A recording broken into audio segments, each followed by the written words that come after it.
Assalomu alaykum hurmatli muxlislar. Shu Vidgras anaqa video chiqarganimdan keyin juda ko'p savollar bo'ldi.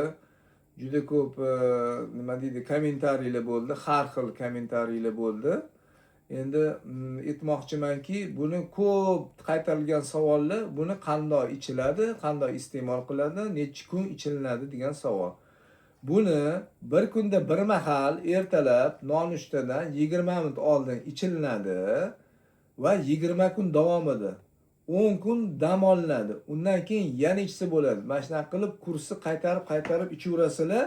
Holatingizga qarab, qanchalik yaxshilanib borishiga qarab, o'zingizlar qanchalik mamnun bo'lishingizga qarab, shuni mana shunaqa qilib ichaverasizlar.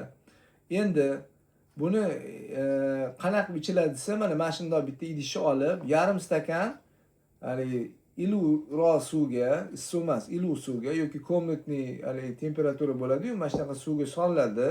10 minut turgandan keyin bundoq aralashtirib yuborasizlar. Deb ustidan yana ozgina suv quyib, buni ichib yuborasizlar. Demak, nonushtadan 20 minut oldin. Agar sal ko'ngillarni aynatsa, yana ozgina suv ichib yuborsanglar, o'sha ko'ngil aynashib ketadi. 2-3 kun baribir organizm bunga demak moslashishi kerak. Bunaqa narsaga o'rganmagan. Shuning uchun ko'ngilinglar aynasa, bir mashnaqa bo'lsa, undan qo'rqish kerak emas. Ko'proq suv ichib yuborsanglar, hammasi o'tib ketadi. Xo'p, buni tushuntirdim. Endi ikkinchi masala bo'ldiki, haligi bu ichi suradimi, ichi yurg'izadimi, mani kalitim bor, mani sahrim bor, sahri tushiradimi, yo'qmi?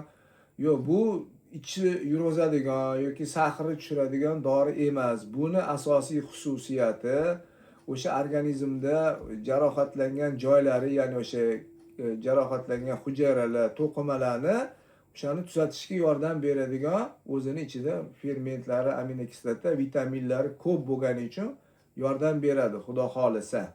O'shaning uchun buni ko'proq, uzoqroq sistemli ichish kerak bo'ladi.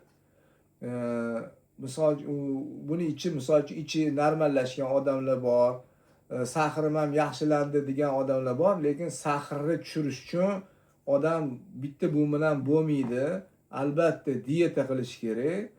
2 mahal 1 soatdan yurish kerak. Misol uchun ertalab kechqurun o'sha endokrinolog yozib bergan dorilarni muntazam ichib turish kerak.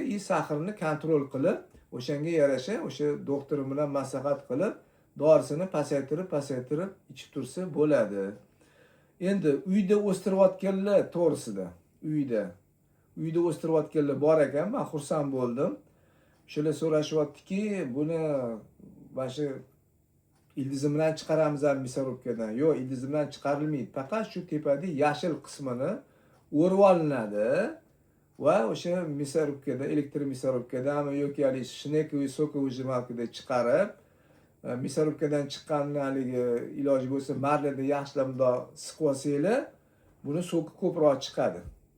Deb uni chiqarishinglar bilan srazu mamlaqa idishchalarga quyib, 25 ml, 30 ml idishchalarga quyib, darrov morozilkaga qo'yish kerak. Sababi bu 15-20 minutdan keyin ichidagi fermentlari, ma'lum bir aminokislotalar, ma'lum bir vitaminlar parchalanishi boshlaydi. Muzlatishdan maqsad shu, o'shalarni saqlab qolish.